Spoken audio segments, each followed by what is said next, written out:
Okay, we're going live. So you can cook with your guitar. Yeah.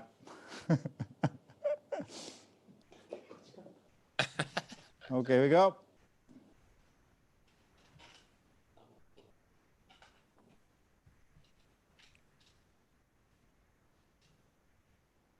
Right, we're live. Right? Hi. Hey! Hey! We're back.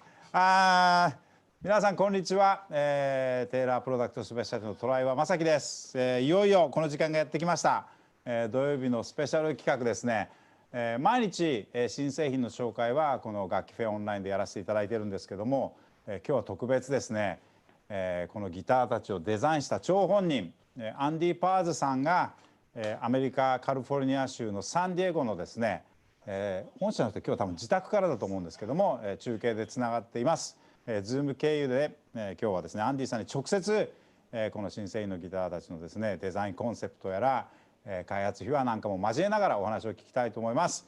So welcome to 楽器 Fair 2020 online, and we are having some technical issues for the last couple of days, but we managed to get here.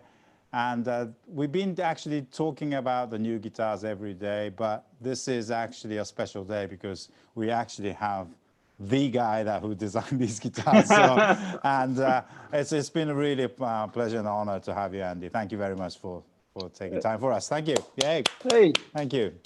it's my pleasure. So, I need to get into this translating at the same time mode. So give me a little second to how to conduct this. But let's start with the going back the whole year, because this year we couldn't have planned. Things were so different for all of us. So Yeah. you know, just give us a background, and not just as a tailor, but you personally, and what happened at the beginning of the year, and how these guitar came by. You know, the whole background of the last 12 months. Wow. Wow. Well, I'll start by saying we've come to joke around the shop that it's not December, it's actually March 207th today, as near as I can tell. What do you mean by that? What do you mean? Well, what I mean is that it felt like it feels like once things started happening, once this kind of this virus arrived in California or here in the US, it was like time just froze and yet sped up at the same time. Like none of us had any real sensation of weeks or months passing. It was just one day rolling into the next. Okay. 今日はですね、まずアンディさんにやっぱり新製品の紹介もしていただきたいんですけども、やっぱり今年1年間振り返って、テイラーという会社としてもそうですし、個人的にも本当に、アンディさんだけではなくて全世界の人たちがですね、予定していたことができない本当にリセットされた年になったと思うんですけども、個人的にどんな感想なのかっていう話をですねまず聞きたいなと思って質問したんですが、アンディさんですね、自分のワークショップで仲間とよく半分冗談で言うんですけども、今2020年12月ではなくて2007年の3月ぐらいの感じだと。どういうことかっていうと、本当に時間が止まってしまったような、もしくは時間がすごく速いスピードで動いているようなすごい不思議な感覚で、去年までのようなですね、今日は何月何日何曜日みたいなっていうルーティンで時間が動く感じが本当になくなってしまったというのが今年の大きな印象だということです。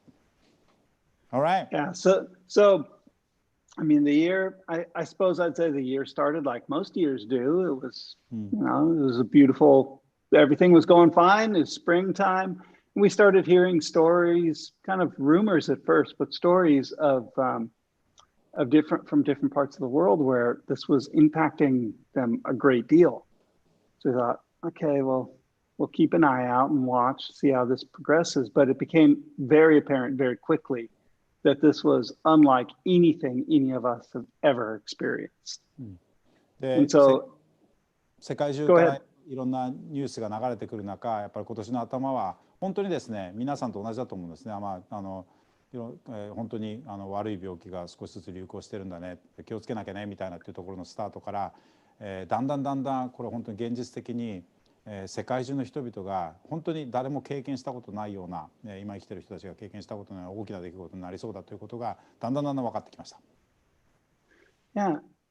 And so it felt like once we got past the shock and disbelief of what this was starting to look like, we started thinking of, well, what does this impact? Because obviously today it impacted, our families, our work, our trips to the grocery store, or whatever it might be.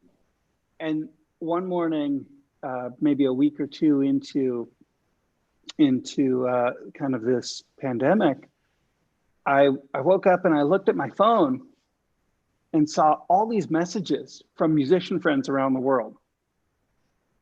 And everyone's kind of chattering, wondering what'll happen next, what part of the world they're in and what things look like there. And I was looking at this going, every one of my musician friends is now out of work.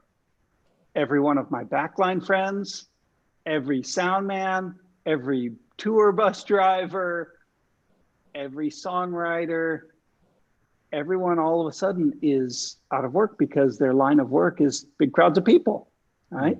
Mm-hmm. And yet at the same time, it felt like at no point had I ever seen such a great need for more music. We needed songs more than ever.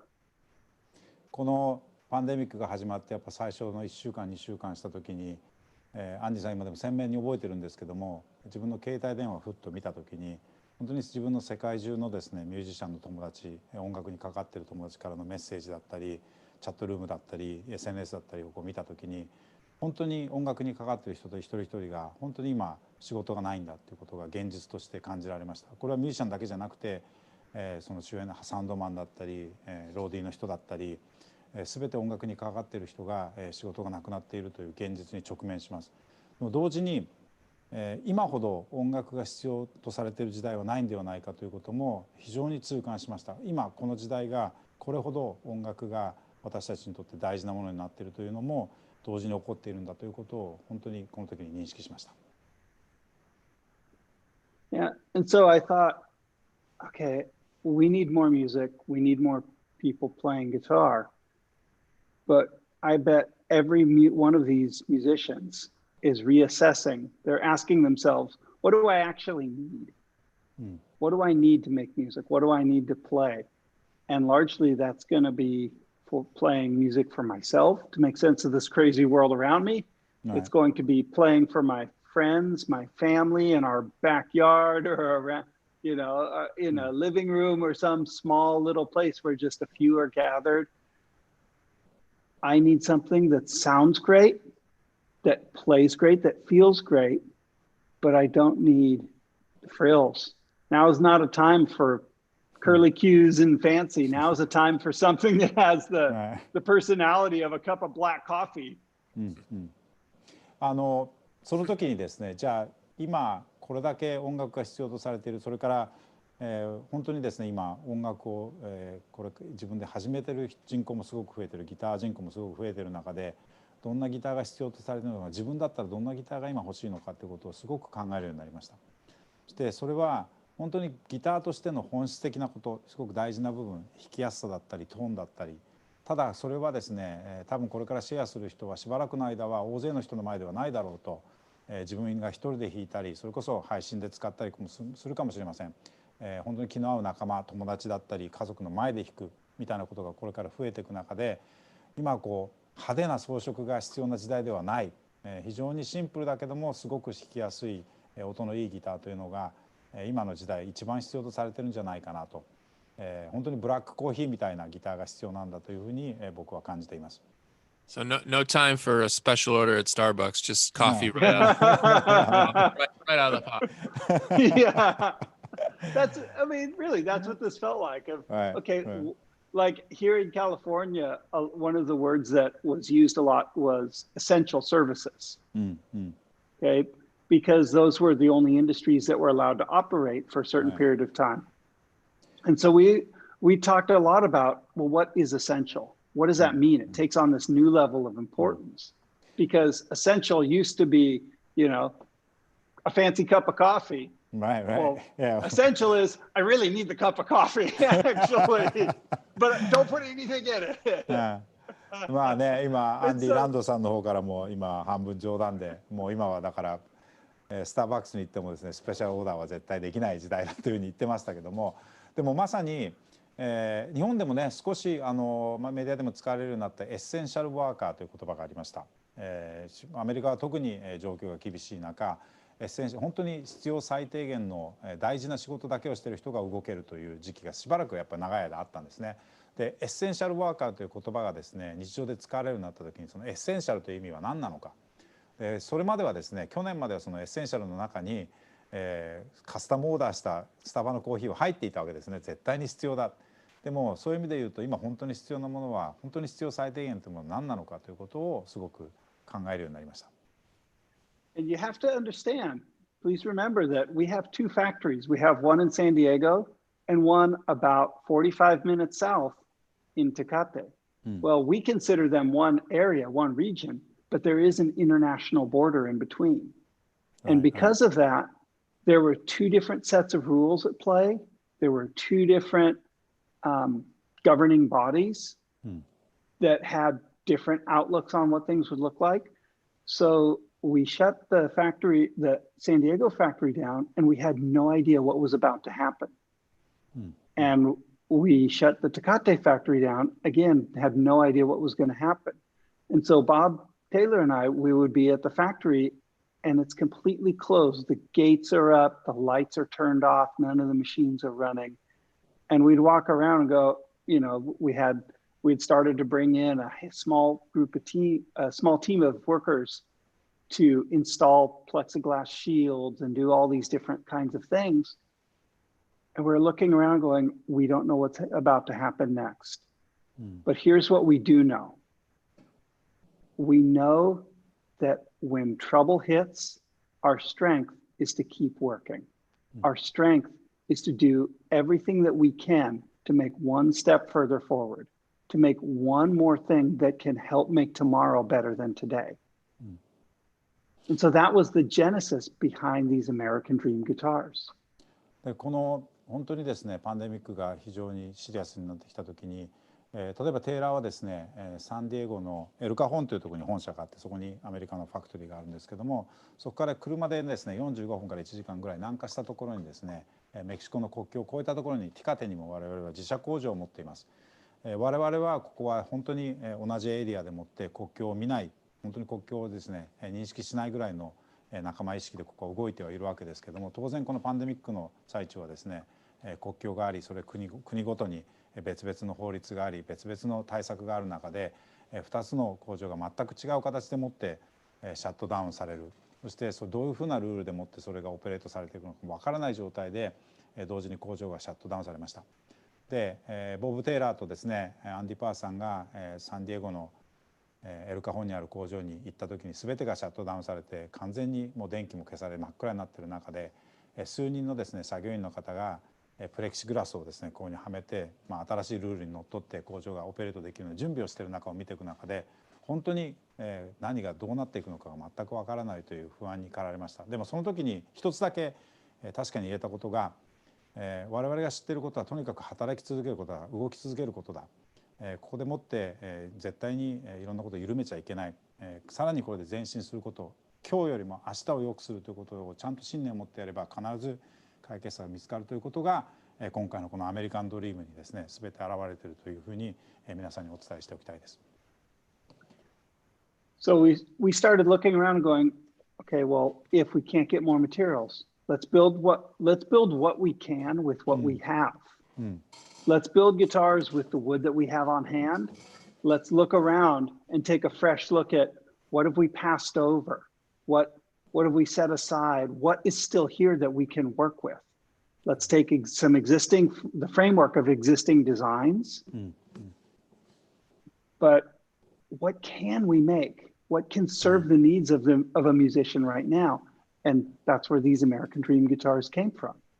We chose the Go ahead. So you touched an interesting point that the material, obviously, the supply chain stopped as well. So you really, one thing you had to work on was the material you already had and what you can make. It was one of the factors, I guess. Yeah, absolutely. So, because that's part of being a guitar maker is you don't necessarily start with the most premium materials. Right. When you start to build a guitar, the way that luthiers have always worked is they look around, find what they have at hand, and figure out a way how to use that. まあこのですね、アメリカンドリームはまさにその状況の中で設計が始まったギターで、僕もですね、今アンディに言われて初めて気がついたというか見落としてたんですけども、当然ですけども、そのサプライチェーンも全部止まってるわけですよね。ですから、ギターをどういう材で作りたいかではなくて、今何が手元にあるのか、一体その何を使ってどういうギターを作るのか、一体今あるデザインのどのデザインを使えば一番効率よくギターが作れるのかみたいなことから一から考えたそうです。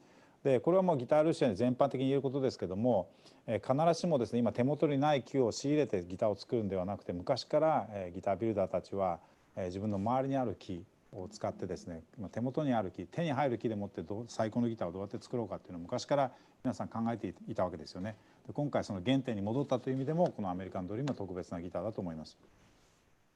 So Bob and I would walk through our warehouses and look and see, well, what do we have? We have a lot of beautiful spruce. Okay, these guitars are going to have spruce tops. We have Ovencall for the backs and sides. Okay, these are going to be spruce and Ovencall guitars. Okay, we have these Eucalyptus Fingerboards. Let's use that. It's a beautiful material. It's something we're excited to get into. And because of that, we had stored up quite a bit of it to try and make an introduction on a model at some point. Okay, well, we have the genesis of the guitar right there. The Eucalyptus Fretboard, this is California wood, right? It's something you can get locally? Some of it is. Some of it. That actually came from Spain, where it's farmed. It's farmed for cabinet and furniture wood. Okay. And it's smoked to turn it into a dark color. Okay. But yeah, as we go further and further into that project, we're working with some different eucalyptus that is coming from California because it's a very prolific family of woods. Okay. まあこのギターをデザインを始めた時に、ボブ・テイラーとアンディがですね、自社の工場をですね、木材を、置いてある倉庫を2人で歩いていて、スプルースはとにかくたくさんあると。じゃあスプルーストップのギターにしよう。から、オーバンコールですね。オーバンコールも、これは使える。ですからオーバンコールとスプルースの組み合わせにしようじゃないか。そして、今回このギターからですね、シバントブリッジにユーカリの木を使っています。これはスペイン産の木なんですけども、最近はですねカリフォルニア産も今いろいろリサーチをしている間でどんどん使っていこうと思ってるんですけども、とにかく今自社でですねもうすでに工場にストックのある木でギターが何が作れるかというところのスタートからこれは始まりました。One of my favorite parts of that entire guitar is actually in the neck. Now, when we buy wood for necks, we're using mahogany oftentimes, and we are choosing like the most perfect cut for every one of our regular series guitars that there could be. Okay. And because of that, we generate a lot of material that would be almost perfect, but have some sort of mark or visual character to it that simply falls outside of our ultra tight grading specifications for like maybe an 800 series guitar or a presentation series guitar. Okay. But it's perfectly usable, perfectly functioning wood other than some more rustic visual character. Well, we looked at this mountain of neck wood that was perfectly usable. Thought that is the perfect guitar to use this on. Right. This is a guitar where you're going to use what you have on hand because you're lucky to have it. だからそういう意味で言うと、アンディ・パワーさんが個人的にこのアメリカンドリームで気に入ってる部分はこのネックの部分で、テイラーではですねこのマホガニほぼ全てのギターがマホガニでネックができてるんですけども、このマホガニのですねやっぱりグレードのスタンダードがすごく高いんですね。ですから、ちょっとでもやっぱりシミがあったり、ちょっと、見慣れない模様があったりするものに関しては、例えば800シリーズとかプレゼンテーションでは弾かれてしまうっていう木がですねたくさんあったんですね。で今まさにそのエッセンシャルという言葉をもう一回振り返ってみた時に、まずこのマホガニがあること自体がラッキーじゃないかと、今までこれをより分けて使っていて使えなかった木が全部使えるじゃないかということで、まさにこのアメリカンドリームを象徴しているのがこのネックでですね、テイラーが800シリーズでは使わなかったネックをですね、いろんな意味で模様のパターンだったりそういうものが今までと違うものがこれは使われています。Yeah, you're right. Actually, this one has a really nice streak in it, and it's really cool. Yeah, So it's really it's just a visual difference that you're talking about, right? Right. It has nothing to do with the Yeah. quality, which is other than the way it looks, right? このギターはですね、今見たらやっぱここ横に線が入ってるんですよね。その模様が入ってて、でこれ実にネックのその木のクオリティが全然劣ってるわけではなくて、純粋にその、見た目の部分でもって弾いてたものが今回はちゃんと使えてるということが非常にやっぱ嬉しいことだということです。Yeah, some of it is truly fantastic material. I mean, it's every bit as good functionally as any other perfect piece of mahogany, but it simply doesn't visually fall into the same precise standards that we would hold for like an 800 series guitar. Right. Well, we went to such great lengths to get it. There's no way I'm going to turn that into sawdust and throw it away. And so we'd saved them up waiting for kind of a rainy day. And this certainly was a rainy day. It was time to use them. で本当にですね、この、コロナのパンデミックになる前からですね、本当に良質なマホガニーなのに、たまたま模様が800シリーズやそういうシリーズに合わないというだけで弾いてた木をですね、絶対これをおがくずにしないということはもうアンディはずっと前から誓っていたんですね。でもし何かチャンスがあればこれは使いたいんだというふうに思ってたのが、まさにそのチャンスが来たというふうに、今回は思っています。Ironically, what we end up with is not a guitar that's primitive, even though it has very simple appointments. It's not a fancy guitar. It has very simple inlays. And yet, to me, it ends up so organically elegant. It feels like a haiku of guitars. It's distilled down to just what a musician needs. Right. すごくシンプルなギターだし、派手なギターではないし、装飾もすごく本当にごく最低限のものしかついてないという意味で言うと、ただこれは本当に結果としてはすごくエレガントなギターに、すごくシンプルな中にもすごくエレガントな部分が光るギターになったというふうに自負しています。日本の俳句みたいだってみたいな、本当にこう限られたエッセンシャルなものだけが詰まっているすごくエレガントなギターになりました。It's really the playing experience too. It's not the watered down, the cheaper version of the higher models. It has its own character, the playability somehow. It's Andy was saying that this is his favorite mahogany top guitar, and Andy Lund, that is. So, and yeah, I think it's not something you get it just because of the tight budget, but it has its own very unique place. It does take on its own character. Part of it has to do with some practical things, like the finish that we're using. It's an ultra thin finish. It's a different style material than what we typically use, and it doesn't have as much damping. So what you hear is a more direct representation of what those individual pieces of wood naturally sound like. Typically, our finish kind of refines the sound. This finish allows every single piece of wood to take on its own unique character. It's a very individualistic sound. でこのギターはですね、アンディ・ランドさんと僕実際に試奏して思ったんですけど、なんていうかな、安いアメリカ製のギターが欲しいかなと思ってこう引き出すと、ちょっとやっぱりキャラクターが違って、このギターにしかやっぱ出せないすごくユニークな音、キャラクターがあるよねって話をずっとしてたんですね。今日も僕アンディ・パーさんと話をできる初めてのチャンスなんですけど、このギターに関しては。で具体的にはやっぱりスペックがかなりこのギター他のギターと違ってる部分があると。で普段使ってる塗装と違うそうです、塗装の成分が。で非常に薄い塗装になってるのが特徴で、普通テーラーのギターは塗装も含めて音がこう完成形になっていく中に塗装の部分もすごく大事な部分ではあるんですけども、今回使っている塗装の成分プラスその薄さを考えると非常にですね個体個体一本のこの木の違いが鮮明に出る仕様になっているということで、非常にですねこう木の鳴りみたいなものがすごく明確に出るギターに仕上がっているということでした。The earthiness or the Andy Lund's favorite word is lo-fi. The sound of wood is very apparent. We thought our first impression of these guitars was so.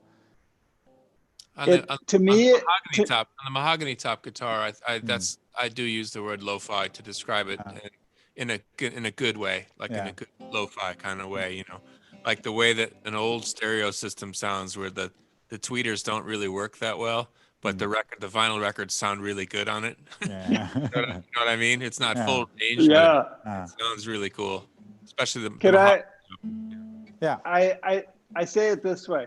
It sounds like a guitar that grew, not one that was made. アンディ・ランドさんと僕のねインプレをですねやっぱりすごくその本当にこう泥臭いというかすごく一本一本の個体のやっぱ個性が出るよねみたいな話をしたんですけども、アンディ・パーさんはですねギターをこれ作られたギターじゃなくてこう生えてきたギターだっていうふうに捉えると面白いって言ってますね。すごくオーガニックな音がするギターだと思います。There's a little stories that are out there in the American market about how you guys named the guitars American Dream. Maybe you can talk about a little bit to the Japanese audience. Yeah. I'd be happy to. Yeah. このですね、sorry.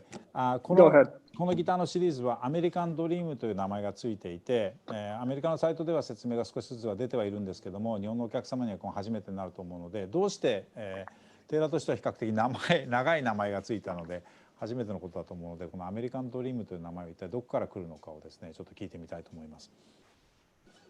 Yeah. Well, for those who don't know, the very beginning of Taylor guitars, when Bob Taylor and Kurt Listag started, they both met while they started working at a guitar building workshop called the American Dream. 知ってる人は知ってるかもしれませんけども、テーラーの創始者であるボブ・テーラーさんとカート・リスタグさんお二人で、今もお二人とも現役のメーカーですが、ボブとカートがですね、まだティーネイジャーの頃ですね、2人が出会った場所は2人ともそこでアルバイトをしていたアメリカンドリームという名前のギター工房で出会ったのがきっかけだったんですね。And they had an opportunity to buy that shop when the owner wanted to sell. And so they bought it. But what they didn't realize is when they showed up on the first day of business, they didn't actually own the name of the shop anymore. So they had to create a new name. And so they created Taylor Guitars as the name. I didn't know that, really. They thought they bought the name? They thought that was part of it, but they didn't have the name or the telephone number. Okay. これはニュースで僕も知らなかったんですけども、そのアメリカンドリームをね買ったストーリーは僕もテーラーのお仕事をさせていただいて何回も聞いてますが、その買った時の契約に、アメリカンドリームと名前を買ったと思ってたそうです。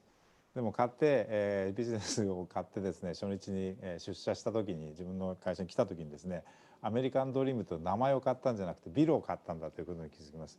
でちなみに電話番号ももらえなかったそうですね。ですからテーラーギターズとして呼ぶしかなかったというふうにのが、残ってる秘話だそうです。And so they started, but the very first day they showed up at their shop, it had rained and the entire shop flooded.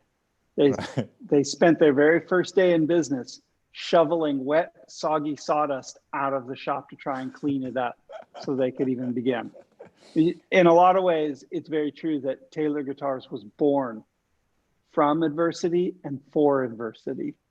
So it seemed fitting as we faced a challenge that was unlike anything we've ever seen to go revisit our roots and say, this is where we came from. Right. We're not afraid of the challenge that lay ahead. This is going to be hard, but it's what we're built for.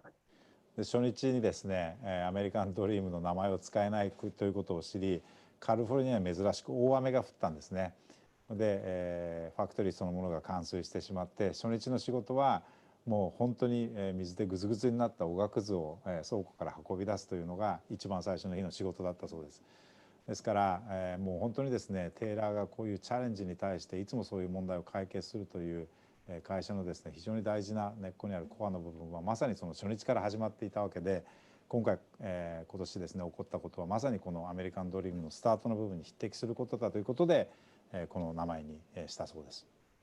So yeah, this is the model that they would have made at the beginning if it was American Dream was the name of the company. Yeah, and in many ways it is. It's going back to a very simple premise of we want to build a good guitar that serves the needs of a musician and does that well. That means that it needs to be a great playing guitar, a great sounding guitar, built well for generations that someone can take and use to make songs. This isn't a guitar to, show off with. It's a guitar to make music with. Well, having said that, this one's actually a great looking. I mean, all of them are, but this one particularly. This is something I really love. It's このギターはね、だからまさにそのアメリカンドリームという、ひょっとしたらアメリカンドリームの名前を買ってたらそのまんまそれが会社の名前になってたかもしれないということを考えると、45年経って初めてアメリカンドリームという名前のギターを作ったという意味では、そういうスタートを象徴するギターにはなりました。で、まさにその最初のスタートに振り返ってこのギターはデザインされていて、ミュージシャンにとってエッセンシャルなものが詰まっていて、そうじゃないものはいらない。このギターは見せびらかすギターではなくて音楽を作るためのギターだというふうにアンディさんの方から説明がありましたが、とは言いつつも僕個人的にはすごくこのギタールックスもいいと思っていて、特にこのギターはテイラーとしても新しいルックスですね。It's a very different looking for Taylor too. It's a very striking looking, and I would show this guitar off quite happily. I like that. I like that one a lot. That's what we call the Blacktop model. Right. And when we looked around the shop, I had a can of black paint. I had a can of black finish to try. So I thought, okay, this one's gonna get a black top. And I like the look of it. I thought, oh, it's fun. It has that, in a way, it reminds me of like a hot rod that's painted with primer black or something. Right. There's a very direct, direct but bold look to that. Right. And yet you can see how thin the finish is because you can even see the texture of the spruce showing through the sheen of that finish. It's just barely there, which is part of what gives that guitar such a unique sound. You mentioned that this binding looking wood was just an unpainted finish. I think that's what I read somewhere. But is it actually, is this a part of oven core? This is showing? It's actually part of the spruce top. Oh, is it? Okay. Yeah, so what I'll do is I'll inlay some little purfling lines that end up basically hidden. Okay. But when we go to put the first coat of finish on, which is black, then I'll mask off the edges. Okay. I'll do the black top and then take the masking off and complete the finishing process. It's the Van Halen process then. Exactly. Exactly. It would be the exact same technique that Eddie used on his guitar. Okay. But in this case, to build a more traditional looking instrument. このギターのやっぱブラックトップのそもそもは黒いペンキがあってアンディのワークショップにあってとりあえず塗ってみようというところからスタートしてで圧倒的にかっこいいのでこれでいこうっていうふうにプロセスが残ってます。でこのギターの僕一番気に入ってるところはこのバインディングの多分皆さんカメラ越しだとバインディングに見えると思うんですけどこの白いこのですねエッジはですねこれスプルーストップのここだけ塗装してないんですよね。ですから非常に薄い艶消しの黒が本当にホットロッドの車みたいなかっこいい塗装が非常に薄いです。これそばで見ると木目が透けて見えるのでグレーンがスプルースのグレーンが触って分かるぐらいの薄さなんですが、ここの部分はですねどうやってやってるかっていうとまさにスプルースのここの部分だけをマスキングして塗装してるんですね。ですから、バインディングに見えるこの白いエッジは、スプルースのトップでまさにバンヘイレンのギターと同じ手法で塗装されているということで、はい。So the purfling that you inlay is just to keep the paint from in its own area, right? It's to keep the paint from bleeding into the area that you want to end up being the natural color. Yes, and I like the actual physical function of a piece of inlaid purfling, because in the same way that it helps protect the edges of a violin from humidity changes or potential cracks in end grain, it does the same role here. Okay. So this is a purfling that's showing on the edge. Is that? Well, there's a piece of purfling that ends up hidden in there. It's inset from the edge a little bit, but what you're looking at is the actual spruce, the natural spruce color of the wood that's underneath that black paint. I see. Okay. パーフリングがスプルースでできてるので、それをこう斜めにこう面取りして、ここ丸く面取りしてるんですよ。そこの部分がこう見えてる。だから木の色はまさにスプルースの色が見えてる。いや、かっこいい。This one I think this one's one to show off. It's really cool. It feels good. Yeah. How about Mr. Andy Lund's favorite, this mahogany one? Obviously it's the same design, different wood combination, but sapere and mahogany top. And mahogany. Yeah. Yeah, it's the mahogany top is always an interesting guitar because there's a natural compression effect that you get with a hardwood top. Right. But in this case, because of the ultra thin finish and the very straightforward design, that mahogany character tastes like it's intensified. It's a stronger character than even a mahogany top typically has, which fits this guitar really well. I mean, it sounds completely different from 517. It has a very, very different character. Like it's and 317 too. The sapere side back in 300. So completely. このマホガニートップのギターっていうのは、僕もですね、トムウッドのセクションで説明しましたけども、トップにマホガニーを持ってくることによって音にこう自然なコンプレッションがかかる、ね、圧縮効果があるんですね。でその効果がですね、このすごく薄いアメリカンドリームのフィニッシュによってさらに強調されていると。ですから、ちなみにこの、グランドパシフィックのシェイプでは517というマホガニのモデルがあるんですけども、それに比べてもですね、このマホガニのダークさがすごく強調されていて、このアメリカンドリームならではの、マホガニトップの、音の仕上がりになっていると思います。And this sounds very different from the 300 GP too. So it does. Yeah.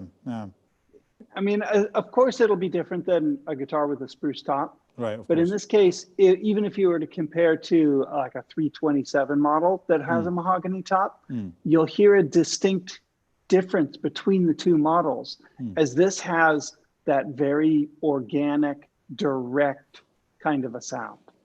で、327というですね、マホガニトップブラックウッドの組み合わせの300シリーズの同じ GP もあるんですが、それに比べてもですね、すごく、土臭いというか泥臭い音がこのアメリカンドリームにキャラクターとして出ますので、これも、まさにこのアメリカンドリームならではの音のキャラクターとしてこのマホガニトップのギターもお選びできます。And I just wanted to let you know, Andy, because of the whole story that this guitar came about this year, and you were trying to support the local musicians or musicians all over the world by creating these guitars. We wanted to reflect the pricing in Japan as well. So these are definitely the most affordable USA made guitar in the Japanese market history. So we're proud to announce that price today. I'm really happy. I'm really happy for that because our intention is to build a great guitar that serves the needs of a musician. And right now, one of the needs of a musician is to have an instrument that is approachable, one that they could get, one that they can afford. That matters to us a great deal. で今日はですね、アンディ・パーさんともこうやってアメリカンドリームのギターについて初めて僕も対話させていただくのですね、皆様にご報告もと同時にですね、アンディご本人にもご報告したかったのが、やっぱりこういう思いでもって今回テイラーがギターを作った、世界中のミュージシャンのためにですね、とにかくエッセンシャルなギターを届けたい、音楽を作るために必要なものだけが詰まったアメリカ製のいいギターを届けたいということで、今回日本のプライシングもそれを反映したプライシングにさせていただきました。このですねスプルーストップのブラックモデル以外のこっちのマホガニートップとシカスプルースのナチュラルのフィニッシュの方はピックアップなしのもので定価で24万5千円なので、ちょうどお店の売値で20万円を切る初めてテイラーの USA 製のギターになりますので、日本の市場には1月遅くとも2月ぐらいには入ってくると思いますので楽しみにしててください。アンディの方からもですねまさにミュージシャンの手に渡ることを本当に熱望して作ったギターなので非常に嬉しいというコメントをいただきました。Okay, so let's talk about the one that's left, shall we? The other guitar. はい。そしてもう一本、本当に新製品ラッシュです。びっくりするぐらいこんなペースでギターが出。First of all, this is I think we haven't had. I've been working for Taylor for 10 years now, and this is the most new guitar we've seen in a year. I swear. so that's a good surprise, but a lot of things to learn, and I definitely needed this session to hear, the stories behind the behind story from you. But this one's definitely was a big surprise for all of us. これはグランドシアターというモデルで今年本当にテイラー新製品ラッシュ、僕10年間テイラーと仕事させてもらってますけど多分今年一番モデルが出てるんで、そういう意味で言うとこのギターはまさか出てくると誰も予想してなかった本当に大きなサプライズのギターだったので、今日はアンディさん本人にストーリーを聞いてみましょう。Alright, so let's talk about the GT. All right. Yeah. Okay, so that guitar you're holding, Yep. that one's actually got a long story. But it's a relatively straightforward story. Okay. We love the GS Mini. Everybody loves the GS Mini. It's a wonderful guitar. And it's kind of largely a travel guitar. Right. And we have the world of, think of it as long scale guitars, typical size guitars. Those are wonderful too. But what I noticed is that there's this kind of middle ground where nothing existed. Because a lot of times what you decide with a guitar is you decide how long the strings need to be to begin with. As a guitar maker, you decide how long should the strings be. Right. The scale length. And like if I'm using common English measurements, a GS Mini is 23.5 inches as a scale length. Most standard guitars are in the realm of 25 inches. But every little bit matters a great deal. I wanted to build a new type of guitar that fits in between those two things. Something that's large enough to really sound great and small enough to have the appeal of a more compact, comfortable, easier playing instrument. Right. このギターはですね、開発のストーリーはすごく時間が長くなるっていうふうに言ってるんですけども、でも同時にすごくシンプルな話だということで、このですねグランドシアターというこのモデルは、皆さんご存知の通り GS ミニというテイラーにはトラベルギターがあって非常に人気がある、皆様から支持をされている、いわゆるトラベルギターですよね。どこにでも持っていける気軽に弾けるギターとして非常にご好評いただいているギターなんですが、それにと同時にですねテイラーはやっぱりフルサイズのギターがすごく有名です。ですからそういう意味で言うと、トラベルギターがあってフルサイズのギターがあって、でもちょうどその中間に値するギターのカテゴリーそもそもがないんですよね。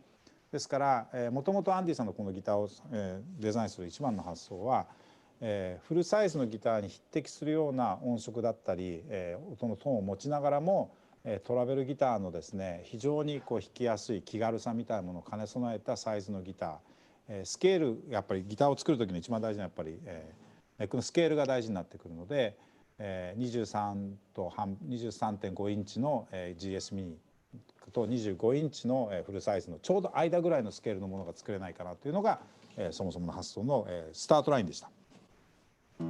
Yeah.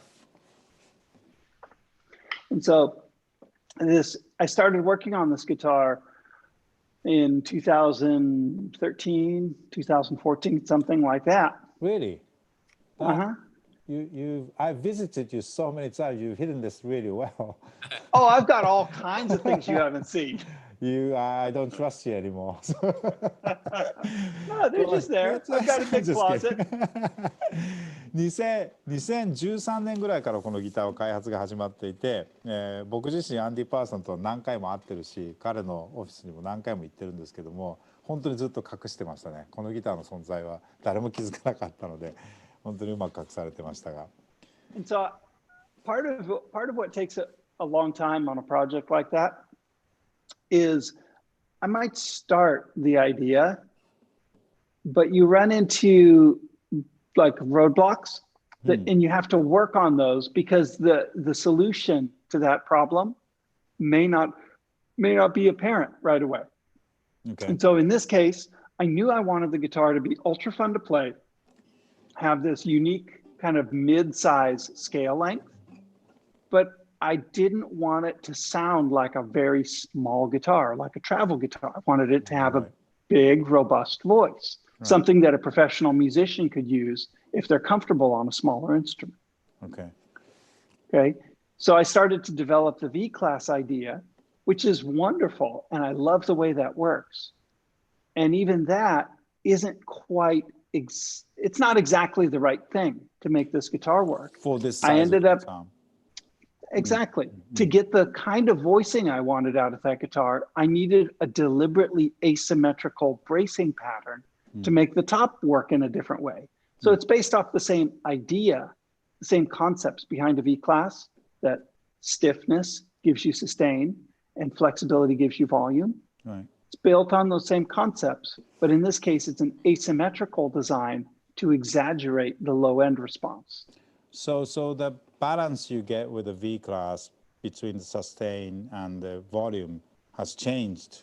In other words, the volume part is a little bit emphasized compared to the V-Class. Is my assumption right? Or it's different than that. Oh, okay. It's that it's not the same from one side to the other. Right. Okay. I see. このギターに関してはもう本当に2013年ぐらいからずっと長い間プロジェクトとして動いていたんですけども、このギターから欲しかったものは、とにかくプロが使えるぐらいのやっぱり音量だったり低域の出方だったりトーンだったりっていうものがこのサイズのギターから出るということがやっぱ大事だったんですね。ですからサイズを小さくしたけれども、音自体がトラベルギターみたいな音だったらしょうがないと。もうすでに GSM には存在してるわけですからね。そういう意味で、長い間やっぱりその音を得るためにどうすればいいのかっていう試行錯誤があったことは事実です。そしてその途中にですね V クラスのデザインができて V クラスブレーシングを使っても見たんですけども、それともやっぱりちょっと違うデザインにしなきゃならないということで、このギターにはですね初めて C クラスブレーシングという全く新しいブレーシングのパターンが採用されています。You don't have that picture, Andy. Do you have it handy? Mr. Yeah, I Lang? can get it. Just, で後でこのブレーシングのパターンもですね、写真があるので、もしアンディ・ランドさん見せられると思うんですけども、大事なのは左右非対称になっているということです。V クラスのようにこう入ってるんではなくて片っぽだけに入っていて全てが非対称になっているのが特徴で、まさにこれだけ小さいボディながらもすごくタイトで豊かなローエンドが出る仕様になっているのが特徴です。浅野さんさ、ズームのさスクリーンシェアできるようにしてあげてくれる？わかるかな？なんか英語だけどセキュリティのとこで。I don't know if Andy's even seen this picture. そっちじゃないね。セキュリティ、左のセキュリティってか、そうそう。それのスクリーン、シェアスクリーンを押してあげてください。OK です。ありがとうございます。それシェアしちゃダメ。俺のシェアしちゃダメ。俺のシェアしちゃダメ。ストップシェアをしてください。Oh, Wait. Sorry. Hey, nice motorcycle. Wait. Yeah. in the wrong screen. Yeah, wrong screen. Here you go. While Andy's getting ready, let me ask you this. You mentioned the existence of GS Mini, which is really popular, and I'm sure a lot of people are saying that they wanted a solid wood version of that guitar. And I'm sure you heard that before as well. Was that maybe once or twice? Yeah. And But was that like a part of decision making? Is that something that you tried? Is something that didn't work out? Is that, or this a completely came from a completely different viewpoint, or was that part of the decision making? It's part of it. I mean, there are a lot of layers to this where, yeah, certainly I've built solid wood GS minis. And what I really want is for it to be a little bigger. I want this more specifically, I want the strings to be longer in order to make it sound significantly better. Building it with solid woods in place of the layered wood, that alone doesn't make a big enough change to make this do what I would want it to do. でこれはですね、僕ら自身も何回か聞いたことがありますし、意見としては発したことがあると思うんですけども、GS ミニがレイヤードウッドですね、合板からできているということを考えると、ソリッドウッド単板の GS ミニっていうのはできないのかみたいな話は結構いろんなところから声は出ていたんですね。それに対して実際にプロトタイプで単板の GS ミニを作ったこともあると。ただやっぱりスケールが短いので、単板に変えたところでアンディ・パーさんがイメージしていたいわゆる小さいボディなのにしっかり大きな音がするというギターにはならなかったということで、ギター全体を大きくデザインする必要があったといういきさつがあります。Alright, that's a cool picture. Did you take this, Andy? Is that something? I did not take it. Right. Somebody really wanted to see this pattern. That's why.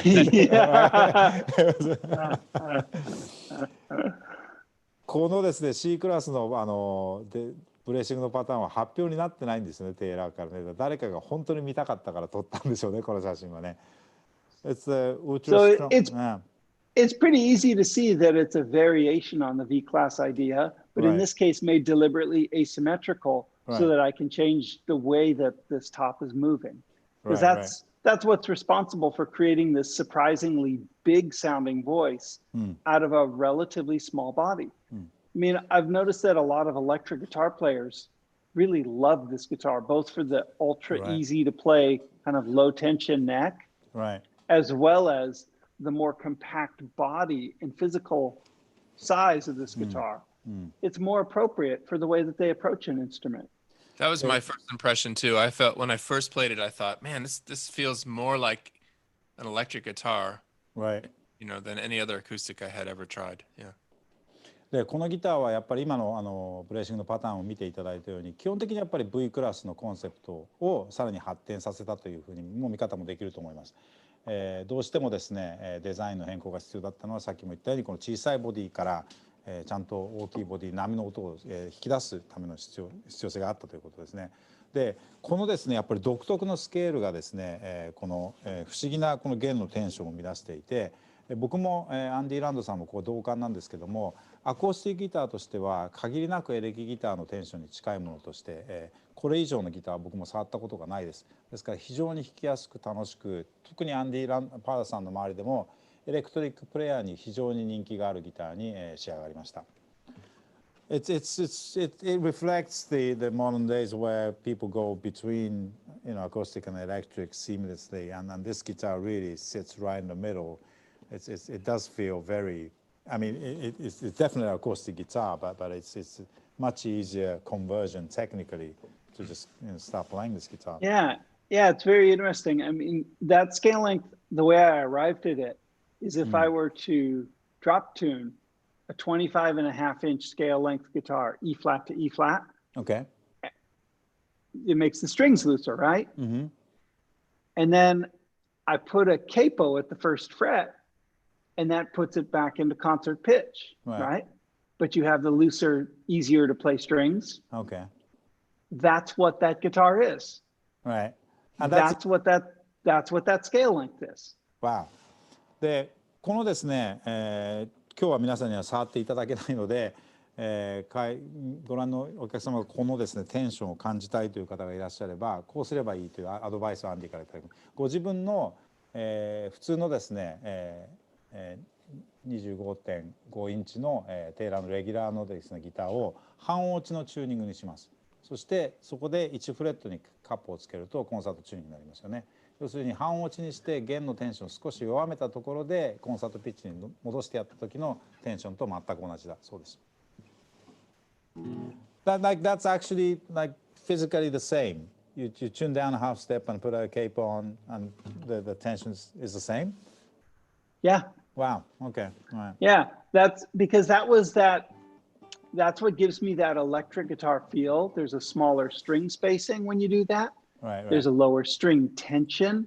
Mm-hmm. It's a different approach. In fact, everything about that guitar is sort of in the middle. Even the nut width is in between the common 1 and 11/16 and 1 3/4 nut width. Right. So everything about it is right in between. そういう意味で言うとそのスケールもそうですし、例えばナット幅とかも、今までのちょうど真ん中全部新設計なんですね。So everything is pretty much designed ground up for this guitar, right? It is. Right. Everything, literally everything. The bridge, the pick guard. Well, I'm even using the deliberately smaller tuners to keep the weight down on the headstock. So the entire guitar, it's meant to be this ultra approachable, super easy to play, surprisingly good sounding instrument. That guitar is built for having fun. Right. このギターは本当にそういう意味で言うと、弾いてて楽しいというコンセプトをですね明確に、表すために全てが新設計になってます。実は思いつきでペグも小さいんだねこれね。ペグも少し小さめに設計されてますね。全部が、縮小されたちょうど真ん中のサイズに、GS ミニとスタンダードサイズの間になるように、ピックガードも小さくなってますね。本当に新しい設計です。We announced it yesterday, so it's not a hidden news anymore. But this is going to become a part of the series. Am I correct? It's not just this standalone guitar, right? It is right now. It's one guitar, but like I said, it's a guitar that I view as a platform to build from, because I see that kind of middle size is something that's very appropriate for a modern musician. It fits in perfectly for an electric guitar oriented player. It fits perfectly for somebody who's looking for a more easy to play guitar. It fits perfectly for a songwriting companion. Right. It's a really fun instrument to play. And so there certainly will be other versions, other woods. This particular guitar is built with urban ash and spruce on top. でこのギターは今は1モデルだけですね。今回発表になったのはこのアーバンアッシュ、またこれも後ほど説明しますけどもカリフォルニア街路樹を使ったこのギターが1本目なんですが、このシェイプ自体はですね定番化します。いろんなシリーズでこれからも発表になっていきますので、一本物の特別モデルという扱いではなくていろんな木でですねこのバージョンが出てきます。このギターの立ち位置としては今は非常にユニークなポジションですけども、本当に弾きやすいギターが欲しい、それからエレクトリックがメインの方にもアコギを弾いてもらいたいという意味でいろんなニーズがこれから出てくるというふうに我々は考えていて、テイラーのラインナップの中ではスタンダードの新しい6個目の形になると思います。So this is the sixth shape and I believe it's a one, right? Number one for this, right? Yes, we're using the number one. Right. It's actually the curves are actually very, very similar to a grand orchestra shape, which is our largest body shape. Right. That I've resized into a much smaller, much more compact body. It's like BMW. It's the compact, premium. It's a one series. で、これはですね、番号では1番を与えられることになりました。ですから最後は1番で終わる形はこのグランドシアターという形になってですね、皮肉なことにこのボディシェイプは、実はテイラーの一番大きな、グランドオーケストラの縮小版になってます。ですから8で終わるグランドオーケストラの一番小さい、さらにそれを小さくした形がこのグランドシアターということですね。Well, this is again, it's going to take a little bit longer for us to get this in the market, but it was a pleasure to have you here and explain about the guitars, and this was a good launching event for us, and thanks again. I know you're busy, and I wish I could be there in person. Really, actually, this was supposed to happen. It was planned that we really wanted you to be over here, so hopefully. This would ease up a little bit and we can travel again and yep. Have you. That day will come. I'm completely completely confident. Yeah. And on behalf of all the staff and the musicians and all the customers in Japan, thanks again for keep innovating and keep doing cool stuff. We really look forward to the next project. Thank you very much. アンディさんにはですね、そろそろ時間ですので、お別れを言います。今日はですね、本来だったら、楽器フェアそのものに今回実は来ていただく予定だったんですね。で、アンディも、実は本当に来たかったんだけどというお話もいただきました。来年再来年かな、また楽器フェアがリアルで、動いていることをですね、もう本当にそれは確実に動くということを信じつつですね、次回には必ずまたアンディに来日してもらうことを約束を今いただいた上で、日本のですねスタッフ、僕自身もそうですし、スタッフ、それからお客様、ディーラーの皆様を代表してですね、テイラーが常にイノベーティブでいてくれることに感謝をしつつ、このセッションを終わりたいと思います。今日はありがとうございました。Thank you very much, guys. All right. Thank you, Maski. Thank you. I'll see you soon. Bye bye.